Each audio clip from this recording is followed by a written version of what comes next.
MLA my MLA అని 2 సార్లు ఎందుకు రాశారండి?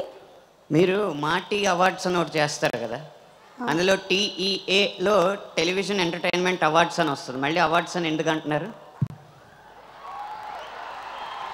నాకు కావాలి, ఐ న్యూ ఇట్, నాకు చాలా అవసరంగా కావాలి, I knew it. So MLA అంటే my lovely angel, my lucky apple. ఓహో, సో ఇప్పటి నుంచి అలా కూడా మనం చెప్పుకోవచ్చు అనమాట. దీనికి వేరే ఎమ్మెల్సీ కూడా ఉందా అంటే ఏమైనా?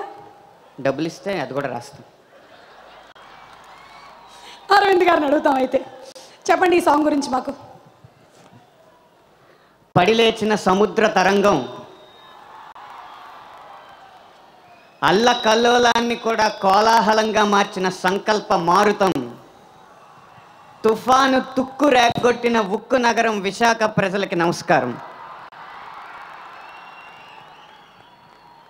ఎప్పుడైనా చిన్న చిన్న ఓటములు ఎదురైనప్పుడు నిరుత్సాహంతో ఉంటే ఒక్కసారి విశాఖ ప్రజలను తలుచుకుంటే చాలు, విజయాల వంతట మా ముందు వాళ్తాయి.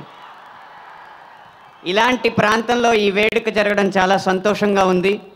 ముఖ్యంగా ఈ ఎమ్మెల్యే పాట మై లవ్లీ ఏంజల్, ఈ పాట రాయడానికి కారణం ఏంటంటే, అల్లు అరవింద్ గారి దగ్గర నుంచి అమలాపురంలో సగటు యువకుడు వరకు అందరూ తన గర్ల్ ఫ్రెండ్స్ని, భార్యల్ని, జీవిత భాగస్వాముల్ని ఎమ్మెల్యే అని పిలుచుకోవాలన్న ఉద్దేశంతో ఈ పాట రాయడం జరిగింది.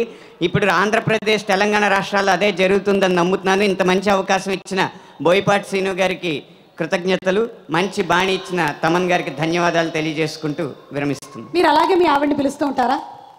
లేదండి, వేరే వేరే పేర్లు. మీరు ఎంతైనా లిరిక్ రైటర్ కదా, ఎన్ని పేర్లైనా పెట్టుకోగలరు. అసలు పేరు గుర్తుందిగా? ఒక్కో పేరుని ఒక్కో పాటకు వాడుకోవాలి, ఇది ఒక పేరు, ఇంకా చాలా పేర్లు వాడుకుంటాం. ధన్యవాదాలు. Thank you so much Sriram గారు.